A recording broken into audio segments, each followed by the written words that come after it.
Olá pessoal, bem-vindos ao Boas Opções. Eu estou gravando esse vídeo no dia 24 de março de 2024. 24 de março de 2024. E o vídeo é feito sobre uma reflexão sobre uma coisa que eu presenciei agora. Esses dias eu tive com um casal de amigos aqui me visitando e eles são um casal bem mais velho e tal. E eu estava vendo, não é bem mais velho do que eu, é bem mais velho em geral. E a gente estava conversando sobre uma série de coisas e tal, e eles conversando sobre as implicações que eles tinham feito e tal, o que eu achava, e não sei o que. Cara, eu fiquei espantadíssimo, espantadíssimo de ver as aplicações que eles tinham feito. Você fala assim, mas por quê? Porque, bom, eu conheço essas pessoas há mais de 30 anos, tá bem? Há mais de 30 anos que eu conheço esse casal. E sabe aquelas pessoas super conservadoras? Não só em investimento, são conservadoras no geral, na forma de pensar, na forma de agir, na forma de vestir, na forma de levar a vida, é, em tudo, inclusive no perfil de investimentos. Sempre foram pessoas conservadoras. E aí, conversando com eles tal, e eles falando assim, pô, eu tenho. O que tem, né? Tal, eu tenho debêntures incentivadas. Falei, caramba, você tem debêntures.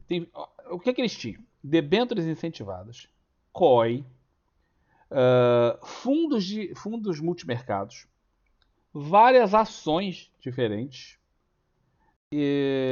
Pensando aqui, nenhum tesouro, nada de tesouro, alguma coisa em CDB, e imóveis. Eles têm imóveis. Cara, eu fiquei pensando assim. Aí eu perguntei, né, quem recomendou para vocês fazerem esses investimentos? Ele falou, não, o assessor financeiro do banco onde a gente tem conta, há muitos anos, tem conta nesse banco há muito tempo, e o assessor financeiro recomendou isso. Eu falei assim, cara, mas vocês não fizeram aquele perfil de investidor, né? Eu esqueci, tem uma sigla para isso. O perfil de investidor, não sei o que é API, acho que é API. Fiz, sim, sim.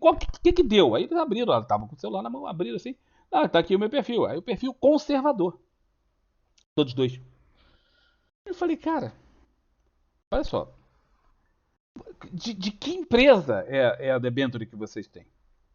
Do Bradesco. Eu falei, não, o Bradesco não pode emitir debêntures.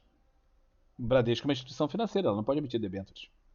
Não, é sim, é do Bradesco. Eu falei, não, não é. Tá? O Bradesco pode ser a empresa que fez a intermediação financeira, né, que é o garantidor, não é bem o garantidor, ele é que faz a distribuição tal, e é o cara que faz uma parte lá, na prática, de meio que controlar o funcionamento da debênture. Mas a debênture é emitida por uma empresa privada. Qual empresa privada? Não sei, para mim era do Bradesco. Aí você olha e fala assim, pô, a pessoa tem debêntures, ela não sabe sequer a empresa que emitiu. Aí fala assim, não, mas eu tenho um COI. O COI é capital garantido? É. Mas eles dizem o seguinte, o mínimo que eu ganho é X%. E o máximo? Não tem. Eu falei, tem uma coisa errada. Tem uma coisa errada. Essa não é a estrutura montada normalmente no COI. O COI, quando tem capital garantido, o capital é garantido, ou seja, você não perde nada. Se der menos 10, você não perdeu nada, você fica com zero. Né? Geralmente isso tem um prazo aí de 1 ou 2 anos, né? Ou até mais. Mas se ficar no 0 a 0 ou perder alguma coisa, você fica no zero. Você não perdeu dinheiro nenhum. Você perde os juros, perde essas coisas, mas não perde nada. Dinheiro, capital, você não perde. E tem um limite. Por que sempre tem um limite? Porque esse é o limite que o cara vai te remunerar, né? Que a empresa que emitiu o COI vai te remunerar, e o resto é dela. Senão ela não vai ter lucro nunca. Né? O lucro do COI não está na taxa de administração, não está nisso. Está na diferença que a empresa vier a obter no mercado, com a valorização do COI, que você não ganha e a empresa fica com ela. Então vamos dizer, o capital zero, garantido, e o máximo de 20% ao ano. O que passar de 20% ao ano fica com a empresa. Você levou 20%, que é um ótimo resultado. Mas o que passar de 20 fica para a empresa. Então eles vão atrás dessa tentativa. É justamente esse o fundamento do COI. Mas ela me disse: não, não, não. O mínimo é de 10% e não tem ganho para cima. Falei, cara, eu nunca ouvi falar num COI que fosse desse jeito. Aquele negócio, sempre pode existir algum, mas a probabilidade é remota, porque a empresa não teria ganho nunca. Para que alguém vai te oferecer um troço em que ela te garante uma rentabilidade mínima e não tem rentabilidade máxima nenhuma? E a rentabilidade mínima é basicamente a taxa de juros do ano. Não faz muito sentido. Mas, que negócio, poder existir pode, nós não conseguimos acesso para ver, através do celular para ver e tal, isso não deu. Aí eu fiquei olhando e falei, cara, quem, o cidadão, o, o cara lá da instituição, que fez essas recomendações para essas pessoas, ele deveria ser cassado, ele deveria perder o seu título, ele deveria ser demitido. Porque não faz, isso não se faz. São pessoas de 60 e varada anos de idade, aposentados. Pessoas que não têm a menor capacidade de recuperação financeira, se der uma zebra naquilo. Essas pessoas não têm como recuperar o dinheiro. Acabou, acabou. A grana que entra agora é aquela grana de manutenção, né? Da aposentadoria, tem alguns aluguéis ali e tal. Elas nunca poderiam estar expostas em ativos de elevado risco, como por exemplo um COI, como por exemplo debenture, como por exemplo ações na bolsa. Não, elas não poderiam ter essa recomendação. Inclusive as ações foram recomendadas. Por que você investiu nessa ação? Ele tinha um moleque lá de ações. Por que você investiu nessa? Ah, porque ele falou que era muito boa. O tal assessor. Eu falei, cacete. Cacete. Essa é uma experiência pessoal em primeira mão. Amigos meus, como eu disse, mais de 30 anos. Conheço, sei que são pessoas que não estão inventando, não estão chutando.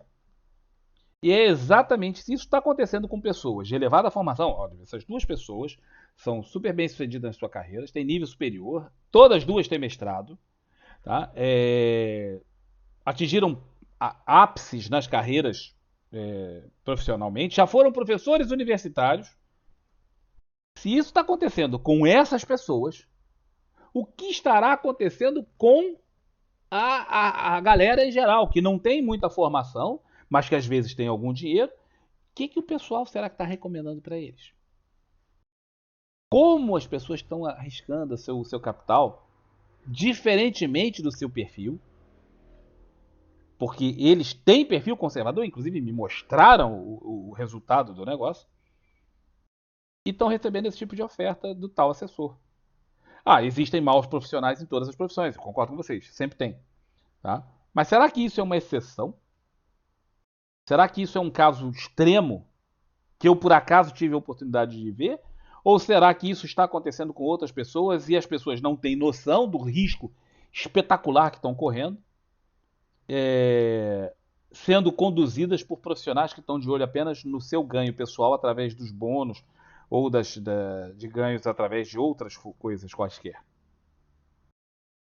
Então eu resolvi fazer esse vídeo por isso. Tá? Bom, vamos lá. Suitability é o nome que se dá a isso, e essa é uma coisa da Ambima. Tá? Antigamente, você ia fazer investimento no banco, o banco te indicava qualquer coisa. Aí ele ia lá, tinha uma meia conversa, meio migué contigo, descobria se você era arrojado, não sei o que e tal, e ficava por isso mesmo, e ele te recomendava o que quisesse. Não, isso deixou de ser assim há muito tempo. A Ambima trouxe para si essa responsabilidade e tem um guideline que tem que ser seguido, e é assim para todo mundo. Pode ter pequenas variações de instituição financeira para instituição financeira, mas o grosso do negócio é regulado pela Ambima e isso tem que ser seguido. São 3 perfis de investimento que acontecem no Brasil. Fora do Brasil, isso é diferente. Também, porque a nossa legislação foi copiada, foi inspirada em legislações do exterior. Então, fora também existe, mas às vezes tem alguns países que têm 4 classificações, outros têm só 2, né? Então varia de país para país. Mas a do Brasil tem 3 classificações: conservador, moderado e arrojado, que também pode ser chamado de agressivo, dependendo de onde você leia. O perfil conservador é justamente o perfil dos meus 2 amigos. São aquelas pessoas que não gostam de correr riscos, tá? Elas poderiam ter uma rentabilidade. É óbvio que todo mundo quer a maior rentabilidade possível. Mas quando eu te digo, olha, você pode ter uma grande rentabilidade, mas você está correndo um grande risco. A pessoa fica com o olho gigante, como eu falei para eles, e a pessoa fica horrorizada, fala assim, não, mas eu não sabia que tinha esse risco. Qual o risco? Perder tudo. Perder todo o capital investido. Não, não é possível. É, sim, senhora. É, sim, senhora. Então assim fala, Não, mas eu nunca concordaria com isso se eu soubesse. Eu entendo, exatamente para isso que existe o questionário, para isso que existe o perfil de investidor, que é justamente para diferenciar as pessoas que aceitam esse nível de risco de outros que não aceitam. Pensa um cara de 67 anos e pensa um cara de 27 anos. São perfis completamente diferentes, na sua maioria. Não que o de 27 não possa ser conservador, ou o de 67 não possa ser arrojado. Podem. Mas, de uma forma geral, você não espera que um cara de 67 anos tenha o mesmo tipo de perfil, em geral, do cara de 27. Geralmente não são. Até porque as perspectivas de tempo de recuperação para ambos são muito diferentes. Então, o perfil conservador, que eu estava começando a falar, é aquele que prioriza, acima de tudo, a segurança. Aquele cara que, por idade, ou por aposentadoria, ou por doença, ou por qualquer coisa, ele já não pode mais correr riscos exagerados. Algum risco ele vai correr, o mercado sempre tem algum risco. Mas ele precisa de liquidez, porque ele pode precisar do dinheiro razoavelmente rápido, pode não ser instantâneo, mas razoavelmente rápido. Certos fundos multimercado você pode ter 5 anos como prazo mínimo, certos COIs você pode ter 5 anos como prazo mínimo, debentures a mesma coisa. Então, observa que a liquidez é muito importante para esse pessoal. Eles não deviam estar nesse tipo de investimento. Então, a liquidez é importante, a pessoa pode precisar desse dinheiro a qualquer momento. Ela não quer correr grandes riscos, ela quer ter a melhor remuneração possível com um risco muito baixo. Exatamente por isso, para esse perfil conservador, o que se recomenda é exclusivamente isso que eu vou falar aqui agora. Títulos públicos, basicamente tesouro, fundos de renda fixa com foco em títulos públicos, títulos privados com garantia do Fundo Garantidor de Crédito, como, por exemplo, poupança, CDB, LCI, LCA, e nunca CRI, CRA, debentures, COI, fundos multimercados, ações. Não é recomendado para esse perfil. Se você tem o perfil, você já é uma pessoa bem mais velha, se você tem o perfil do cara que gosta, por exemplo, de ter apartamentos para, né, aquilo é bem, né, é o que eu gosto, é um troço bem conservador, o cara, o pensamento dele é desse jeito, errado, certo, não interessa, é o dele, cada um pensa do jeito que achar melhor. Você jamais deveria estar exposto àquelas coisas que eu acabei de falar, como CRI, CRA, debentures, e fundos multimercado, por exemplo, ou ações até. Então o conservador tem que ficar preso naquele tipo de coisa. E o assessor financeiro nunca poderia oferecer outros. Às vezes, o assessor financeiro fala assim: bom, esses que você, dado o seu perfil, você não vai ter acesso a esse tipo de aplicação. E aí o cliente vira e fala: não, mas eu quero fazer isso. É proibido? Não, não é proibido. Mas ele vai ter que apresentar um documento. O assessor financeiro vai ter que apresentar um documento que vai ter que ser assinado digitalmente ou não pelo cliente, onde fique claríssimo que ele está violando o seu perfil e que os riscos são X, Y, Z. Tem que estar claro, isso tem que ser mostrado claramente, isso tem que ser assinado fisicamente ou digitalmente. E aí sim, aí o cliente quer investir, quer investir 100% do meu dinheiro em debêntures. Eu te digo que você não devia fazer. Seu perfil é conservador. O cara vai lá, não, eu quero fazer. Beleza, então você assina esse documento aqui e bota o teu dinheiro todo em debênture. E aí, se perder, o problema é teu, né? Aí não tem o que fazer. Mas não foi feito no caso dos meus amigos. Captaram qual é o risco? São pessoas que, já aposentadas, elas não têm mais como recuperar o dinheiro. Pensa um drawdown, aí vem uma situação como essa, como qualquer aí, como aconteceu, por exemplo, em 2020. Dá um drawdown de 40% lá na grana deles. Ou, por exemplo, uma empresa quebra. A empresa que emitiu as debêntures quebra. Pau geral do negócio, perda total na debênture. Queda de 40%, 30%, 40% no seu capital. São pessoas bem mais velhas. E agora? Ah, espera 10 anos. Os caras talvez não tenham 10 anos para esperar. Ou pior, podem precisar do dinheiro o mês que vem, o ano que vem. Eles nunca poderiam estar nisso. Onde o assessor financeiro estava na cabeça de fazer um troço desses, velho? Mas isso se aconteceu com eles, pode estar acontecendo com muita gente. E o perfil moderado? O perfil moderado é que tenta buscar um equilíbrio entre risco e retorno. Tá? Os caras querem, todo mundo quer muito retorno.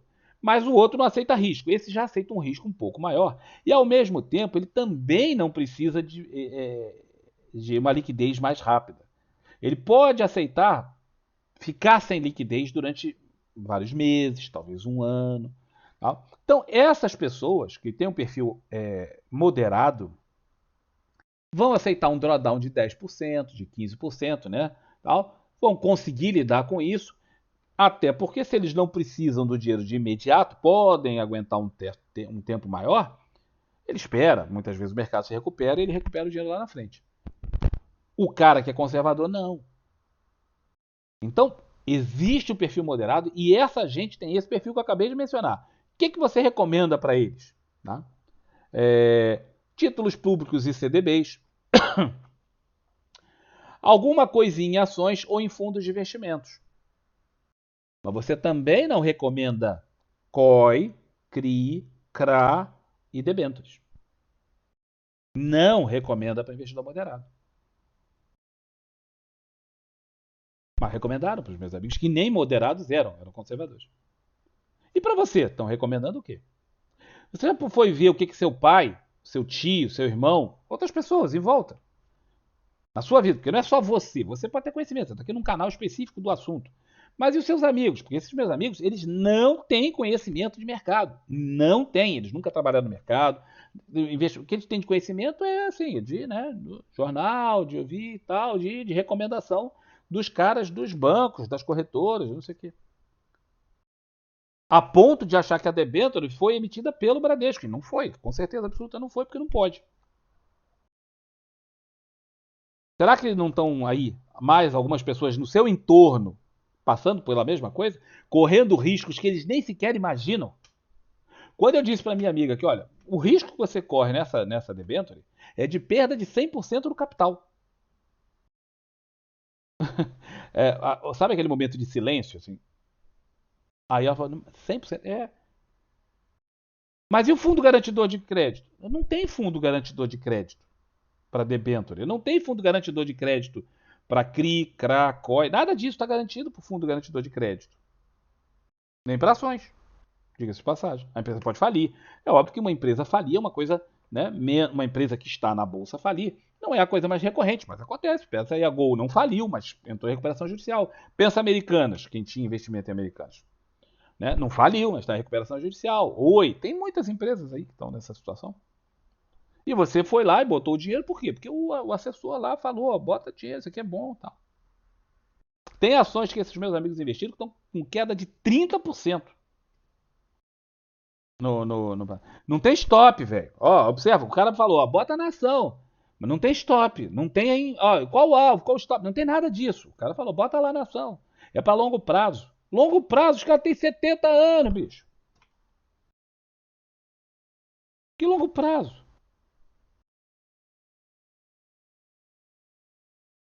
O investidor arrojado ou agressivo, depende da nomenclatura no local, mas todos são iguais. Na base, a mesma coisa vem lá da Ambima, como eu falei. Esses estão dispostos a assumir grandes riscos. Eles não têm problema de ter alta volatilidade no seu patrimônio. Então o cara uma hora olha, tá lá, ele tinha 1 milhão, agora ele tem 700 mil, daqui a um pouco ele tem 1 milhão e 300, daqui a pouco ele tem 500 mil. O cara não está preocupado com isso.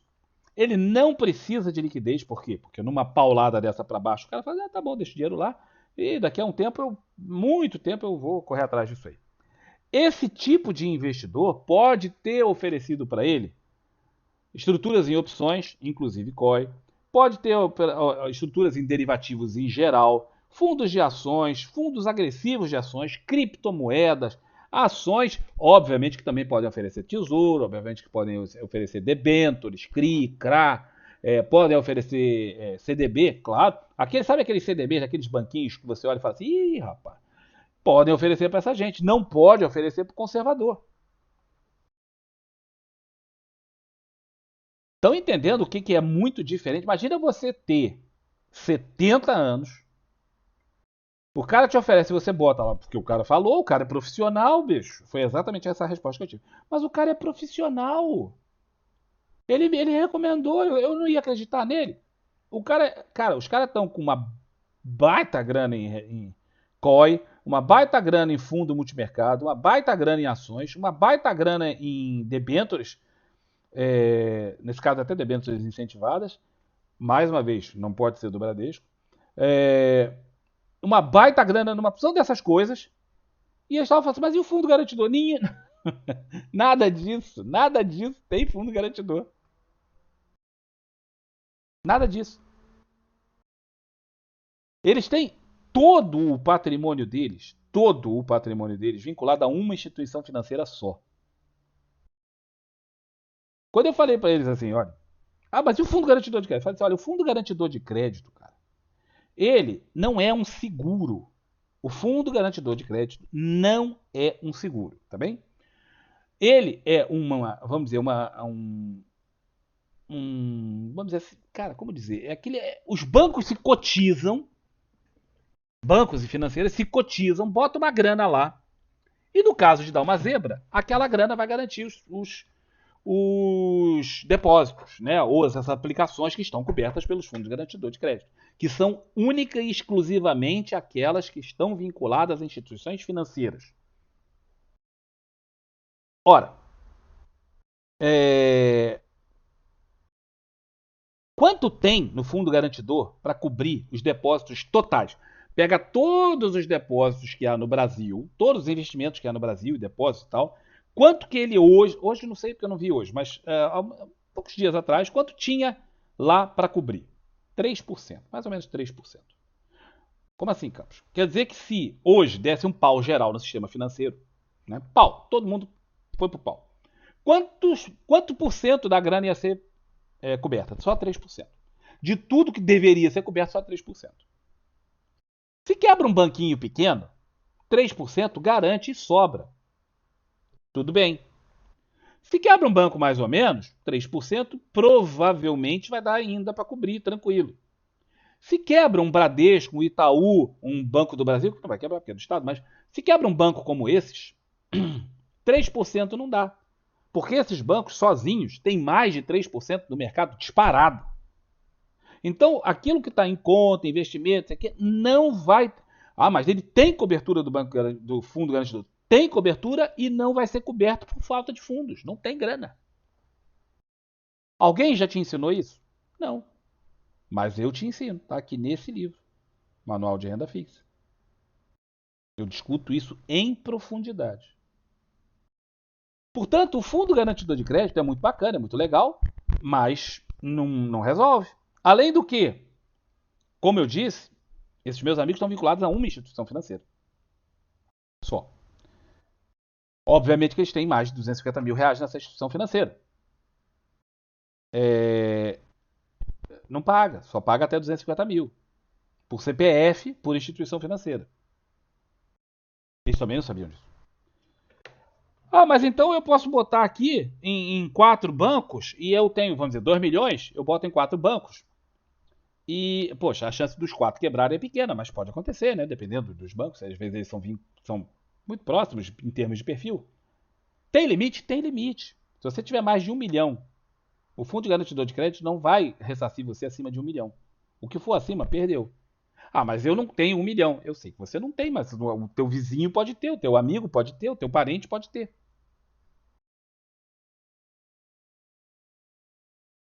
Captaram que as pessoas estão completamente iludidas sobre o que elas podem esperar em termos de segurança das coisas? Cara, tem tudo isso explicado nesse livro. Tudo aqui nesse livro. Que, obviamente, meus amigos não leram. Então é muito, muito importante vocês saberem disso.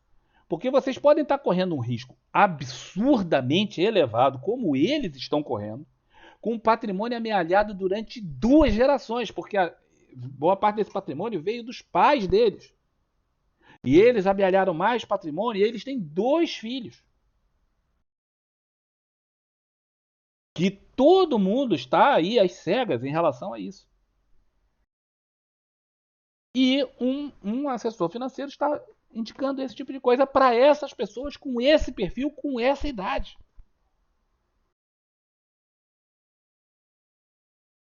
Isso é muito, muito, muito, muito, muito preocupante. Pode estar acontecendo com vocês. Pode estar acontecendo com alguém que vocês conheçam. Pode estar acontecendo com seus pais. Você não sabe. A gente fica lá monitorando o que o pai está fazendo, a mãe, né? A gente não sabe. Será que não estão fazendo a mesma coisa? Você já olhou? Aquele tal perfil, tá? Perfil de investidor, aquilo é fundamental para você, inclusive, poder se defender contra o banco. Por quê? Por exemplo, no caso desses meus amigos, dá um pau lá e a tal debênture não paga. Prejuízo total na debênture. Eles vão olhar, se eles não assinaram o tal documento, eles dizem que não assinaram. O cara fala, porra, cara, mas você me deu um investimento que podia perder tudo e você disse que não, que era um investimento seguro e tal. Não, eu falei para vocês, não interessa o que o cara falou. Se eles não assinaram o tal documento e o perfil deles é conservador, eles podem ir pro pau contra a instituição financeira e recuperar o seu prejuízo, porque eles nunca poderiam ter sido ofertados aquele tipo de investimento dado o perfil que eles apresentam no questionário. Portanto, você tem que responder aquele questionário muito corretamente. As pessoas mentem no questionário porque elas querem fazer um investimento que não é do perfil dela. Ah, eu quero investir em criptomoeda. Aí você vai lá e faz o questionário. No questionário você responde tudo direitinho. E diz lá que você só não é mais conservador que o Papa. Aí o cara fala, não pode investir em criptomoeda. Aí o cara vai e mente no negócio. Pô, você aceita riscos extremos? Você aceita. Aí o cara mente tudo, né? Mente tudo lá e tal. Aí agora o perfil que era conservador dá para agressivo ou arrojado. E o cara fala, agora você pode fazer investimento. Beleza. Já houve casos de assessores indicando a pessoa mentir. Isso tem gravado no WhatsApp. Né? O cara responde desse jeito, que aí o perfil muda. E mudando o perfil, eu posso te indicar isso aqui e você vai poder operar o que você queria operar. Ao invés de dar o tal papel para o cara assinar, mas aí ele tem que explicar o risco lá muito claramente, o cara faz isso. E aí ele libera tudo, né? Agora liberou tudo. Você pode falar para o cara investir até comprando terreno em Marte.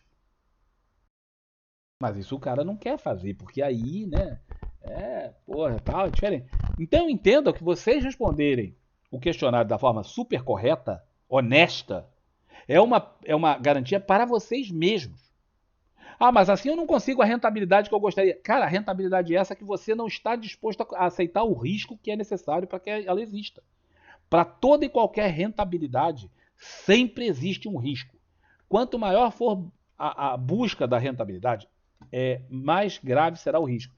E eu vou botar aqui para vocês o gráfico, eu até mostrei para eles. É o seguinte, vamos botar aqui em cima o gráfico da rentabilidade. Essa aqui é o gráfico da rentabilidade. Então, quando você está buscando rentabilidades mais altas, você necessariamente tem que correr mais risco. E aqui embaixo eu vou botar o gráfico do risco. Você seria de esperar que essa curva aqui seria simétrica, por exemplo, seria algo mais ou menos assim. Tá vendo? Que ali tem uma rentabilidade, aqui tem um risco, saindo da linha de zero, que está aqui no meio, é mais ou menos proporcional. Só que não é assim. Também não é assim. No começo, isso aqui é bem simétrico. Porém, na medida que você busca rentabilidades muito mais altas, isso aqui começa a escalonar, o risco faz isso aqui. Observa aqui, sendo a linha de zero aqui no meio, para obter essa rentabilidade muito alta, você corre um risco desproporcionalmente muito mais elevado. Isso também está explicado em detalhes aqui. Ora, se para obter essa rentabilidade elevada você está correndo um risco desproporcionalmente mais alto, você pode aceitar ou não, se você for agressivo, tiver tempo, né, tanto perfil específico, tudo bem, você aceita. A maior parte das pessoas não tem essa noção. Acha que para cada um que subir aqui é um que eu corro aqui. Não, não é. Não é assim que funciona. E aí o cara está correndo um risco absurdo para tentar uma rentabilidade que às vezes para o cara não faz tanta diferença. Né? Às vezes o cara tá ali. Quanto que tá a Selic hoje? Dia que eu estou gravando hoje esse vídeo, a Selic acabou de cair essa semana para 10,75. Aí o cara fala, bom, se eu botar num tesouro Selic, quanto que eu vou ganhar hoje? Né? Óbvio que a Selic pode cair nesse meio tempo, mas na data de hoje, 10,75. Mais uma mixaria, porque tem sempre uma mixariazinha a mais lá. Mas vamos botar 10,75. Aí o cara fala, não, mas eu posso botar isso aqui, por exemplo, num CRA ou num CRI, que vai me dar uma rentabilidade, vamos dizer, de 12% ao ano. Ou 13% ao ano. Aí o cara fala, pô, 13% é muito mais do que 10,75. É verdade, é bastante mais. Mas ele não se dá conta de que agora ele está exposto a um risco total. Ele tem um risco muito maior por causa dessa pequena diferença de 2% que ele teve, o risco dele saiu daqui, ó, para aqui, ó. Olha a desproporção entre isso e isso. E no final, quanto que o cara vai ganhar lá no final? Quanto que o cara vai ganhar a mais pela tal rentabilidade sensacional que ele tá? Vamos dizer que o cara tenha metido 100 conto nisso aqui só para facilitar a conta para o número ficar redondo. O total são 2 anos, por exemplo, um CRI, um CRA, tem muitos deles de 2 anos. Aí você tem aqui o período 2 anos. E ele está conseguindo 12,5%. 12,75% para dar 2% acima do cara por ano. Quanto que ele vai tirar lá no final? Ele tinha 100 mil, né? Ele vai, deixa eu só garantir que isso aqui está em zero. Ele vai tirar 127 mil reais, 125. Chegando lá no final, com os 12,75. Quanto seria com 10,75? Lembre-se, o outro deu 127. 122 mil. Aí você fala, não, mas 5 mil é a mais. Meu irmão, o risco que tu tá correndo, violento, por causa desses 5 mil aqui, eu te garanto que se você pudesse escolher, você não correria. Só que essa conta não aparece. Essa conta não aparece. Essa conta o cara não vai fazer para você. Fala, olha, no final, cara, em 2 anos, tu vai ter aí um ganho de 5 mil reais. Cara, 5 mil reais, ó, 5 mil reais em 2 anos, dá uma diferença de 200 conto por mês. Pensa que o cara tá botando 100 mil só nesse troço. Geralmente o patrimônio do cara é muito maior. 200 reais a mais por mês, ou a menos, não vai fazer diferença. Não faz diferença. E o cara fala, pô, por um risco muito superior. Infinitamente superior. Mas o cara não sabe disso. Ele não faz essa conta para você e você também não faz essa conta porque você não sabe disso. E aí você está correndo um risco desgraçado. Pô, mas é 2% a mais, Campos. 2% a mais vai fazer uma diferença se esse prazo aqui for enorme. Vamos botar que você tem uma diferença. Vamos zerar tudo isso. Eu vou botar os mesmos 100 mil. O cara tem 12,75 e o outro vai ter 10,75. Só que aqui, ao invés de serem 2 anos, você vai botar isso aqui numa aplicação de 20 anos. 20 anos. Quanto que isso dá? Isso lá na frente dá 1 milhão 102 mil. Certo? Então vamos guardar isso aqui no. Agora eu vou mudar do 12,75 para o 10,75. Os outros números são iguais. Quanto que o cara ganha? 770 mil. Em suma, dava uma diferença de 500 mil reais. Porque o cara está fazendo um negócio para 20 anos. Então dá uma diferença de 20 mil reais para 20 anos. Porra, em 20 anos, de 500 mil reais é dinheiro para burro. Quando você está falando em 2 anos, não é. E a maior parte dos investimentos são assim, curtinhos, 2 anos, 3 anos, né? Investimento em renda fixa. Não vai passar muito disso. Tá? Você pode ter aí um debênture de 5. Então a diferença é pequena, só que o risco é gigante. E o cara não está prestando atenção nisso. O que ele vê é o número. Pô, eu tenho 10,5, o outro tem 12,5. Pô, é muito melhor. Só que ele não percebe a diferença que isso dá em reais, não é lá essas coisas. Para justificar o risco que ele está correndo a mais. Então, galera, esse vídeo tem por objetivo mostrar para vocês, tá? Eu vou repetir a conta aqui. O objetivo é mostrar para vocês que a diferença no final não é, no geral, assim tão grande quanto vocês possam imaginar para os riscos que vocês estão aceitando correr. Então, 20 anos, ó, o cara tem lá 1 milhão e 100 mil. De novo, vamos guardar de novo a porcaria do negócio aqui. Então, esse número, mais, menos, esse número.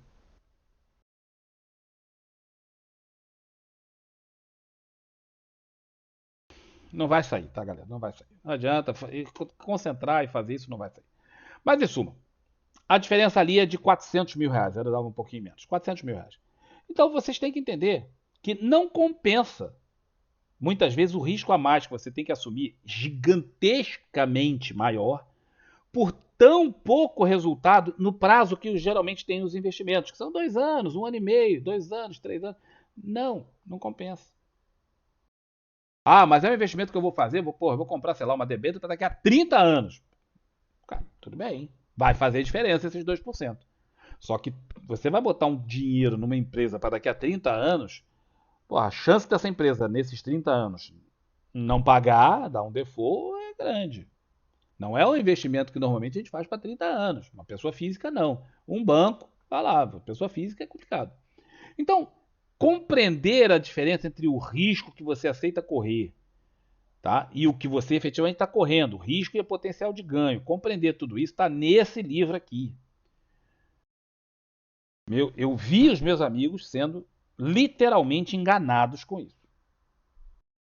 Eu acredito que outras pessoas também estejam passando pela mesma coisa. Porque se eles estão, outros também estarão. Converse com seus parentes, converse com seus amigos, converse com seus pais, tios, avós, primos, às vezes até os filhos. E vejam se isso não está acontecendo. Expliquem isso, passem esse vídeo, mostrem para eles, divulguem o vídeo. Cara, porque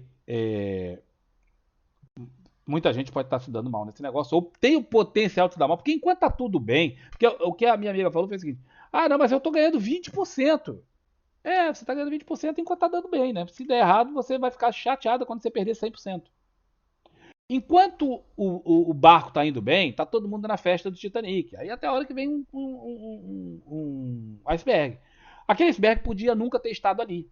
E todo mundo ia sair lá na frente. Não sei se vocês sabem, o Titanic estava na velocidade máxima na hora que ele bateu no iceberg. Mesmo com o aviso de que havia riscos adiante, mas ele estava na velocidade máxima. O iceberg podia nunca ter estado ali, ele podia nunca ter batido no iceberg, podia estar todo mundo bem. Só que na hora que bateu no iceberg, aí todo mundo lembra que, puxa vida, podia afundar? É, podia, é. Então, boia? Pô, então pode afundar, tá, galera? Não tem esse negócio de que boia não afunda. Isso é igual avião. Avião pode cair? Pode. Voa? Pode cair. Então, no final das contas, só todo mundo fica desesperado na hora que dá errado. Então, na hora do crash, na hora que dá uma zica danada na empresa que você investiu, na hora que dá uma merda dessa, aí o cara fala, porra, cara, corri um risco desgraçado com isso, que droga, hein? É. Se você sabia do risco e assumiu assim mesmo, beleza, né? Faz parte da vida. O problema é quando você correu um risco desgraçado e você não sabia que estava correndo esse risco. Como é o caso especificamente desses meus amigos. Se eles continuarem nos investimentos, beleza, cara, agora eles sabem. Mas antes eles não sabiam. Se é o seu caso, cara, pelo amor de Deus, leia esse livro. Leiam esse livro. Isso vai poupar você. É tão menos, é tão mais barato do que as bobagens que vocês podem fazer e que podem gerar enormes prejuízos financeiros para a vida de você. Pode arrasar com a vida de uma pessoa, pode arrasar com a aposentadoria que a pessoa tinha programado, anos de aposentadoria numa bobagem como essa. Então, por favor, pensem nisso, prestem atenção nisso, conversem em volta, divulguem o vídeo. Se eventualmente vocês acharem que vale a pena, eu acho que compensa muito, vejam esse livro aqui e vocês vão poder correr riscos adequados àquilo que vocês aceitam em termos de risco, sem ficar só de olho gordo no retorno. Tá bem? Espero que o vídeo tenha sido bom. Um abraço para vocês e um bom restante de final de semana. Tchau, tchau.